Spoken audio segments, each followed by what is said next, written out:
A primavera está a chegar e com ela novos ritmos de leitura. Leia artigos de opinião e receba acesso antecipado a todos os episódios de Podcast Plus.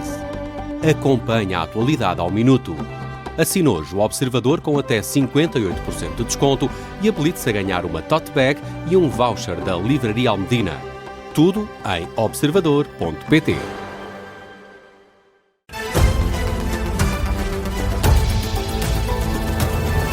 Jornal das 5 com o Luís Soares. O Presidente da República recém-impulsado, António José Seguro, recebe hoje, pela primeira vez no Palácio de Belém, o Primeiro-Ministro para a primeira reunião semanal. É a tradicional reunião das quintas-feiras, é a primeira entre o novo chefe de Estado e Luís Montenegro, depois da tomada de posse de António José Seguro. A reunião começou há cerca de uma hora. Em Belém está o repórter Vasco Maldonado Correia. E Vasco, é um encontro que ainda decorre.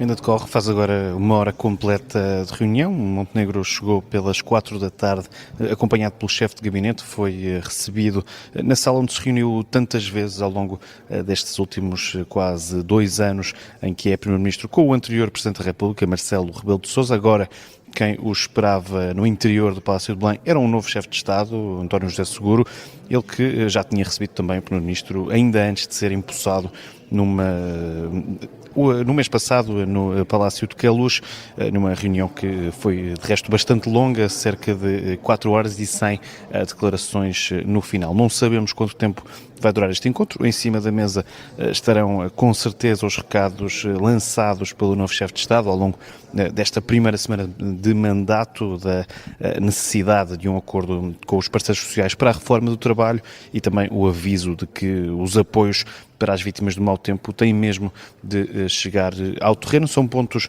de conversa que seguramente estarão aqui em cima da mesa entre António José Seguro e Luís Montenegro, nessa reunião que ainda decorre no Palácio de Belém.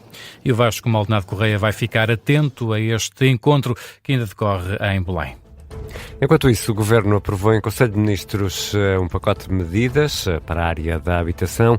O Ministro da Presidência diz que são reformas com a capacidade de resolver problemas estruturais. Medidas relacionadas com habitação, imóveis, também heranças. Na conferência de imprensa no final da reunião do Governo, o Ministro António Leitão Amaro diz que há uma estimativa de 3,4 milhões de imóveis rústicos indivíduos no nosso país e daí sublinha a importância destas medidas. Nós já aprovámos e a Assembleia da República autorizou um decreto-lei que muda as condições fiscais e incentiva o arrendamento. Muito em breve aprovaremos o decreto-lei autorizado, já que a lei da autorização foi publicada esta semana.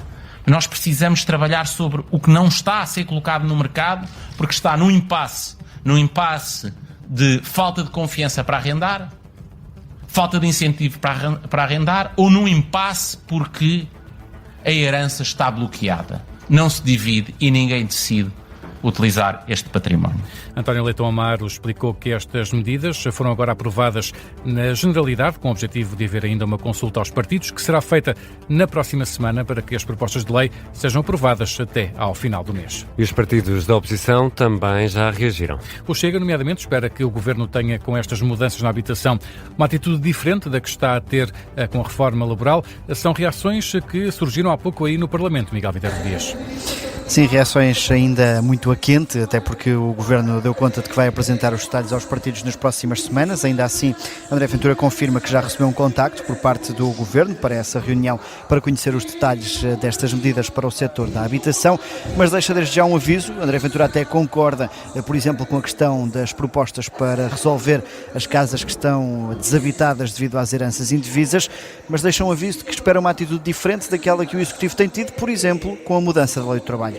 Tem que ser flexibilizado e tem que ser acelerado. Não podemos ter prédios nos centros das cidades completamente destruídos ou devolutos porque há uma pessoa que não quer permitir nenhuma mudança. Isto é um bocadinho como a questão dos advogados do José Sócrates. Isto acontece porque nós permitimos que isto aconteça. Porque se houver vontade de reformar, conseguimos mudar as coisas. O Governo só disse que queria fazer mudanças, não nos disse nem quais, nem em que sentido. Como disse, tive hoje um contacto do Governo sobre essa matéria.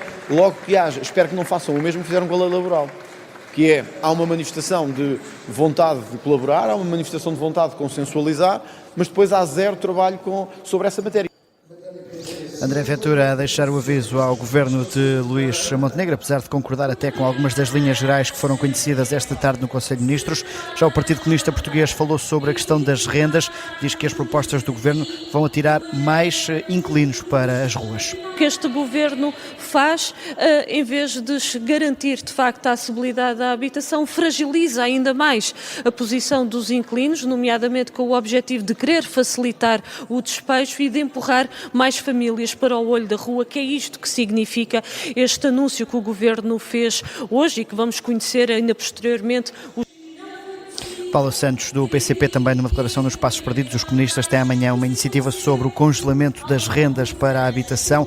Vai ser discutida a partir das 10 da manhã na Assembleia da República. Miguel Viterbo Dias, aqui em direto do Parlamento, com algumas reações já dos partidos da oposição às medidas anunciadas há instantes pelo Governo no final da reunião do Conselho de Ministros. E há outras notícias a marcar a tarde desta quinta-feira, 12 de março.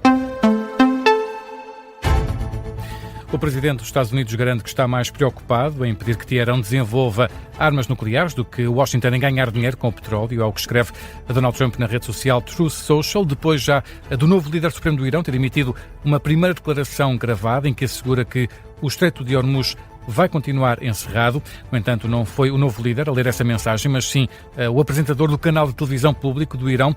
Por isso mesmo, o historiador Bruno Cardoso Reis considera que isso pode significar que Mojtaba Khamenei está ferido e que, nesse caso, há a possibilidade de existir até um líder fantasma. Parece-me que a única justificação para isto realmente é que ele está, apesar de tudo, seriamente ferido e, portanto, não estará em condições para aparecer projetando uma imagem de força, pelo menos. Enfim, acho que se isto se prolongar vão surgir suspeitas que no fundo temos aqui uma espécie de guia supremo fantasma e que na verdade no fundo é a linha mais dura do regime que efetivamente controla as coisas. Acho que... Na análise de Bruno Cardoso Reis ao discurso do novo líder supremo do Irão foi no gabinete de guerra desta tarde. Hoje é dia de Liga Europa.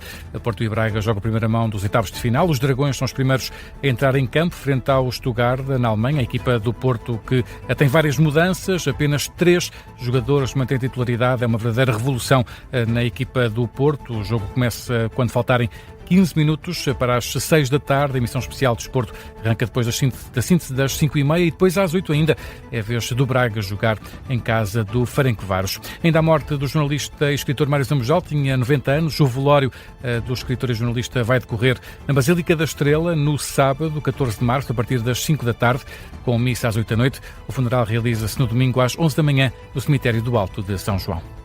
O Luís Soares vai regressar às 5h30 para atualizar as notícias.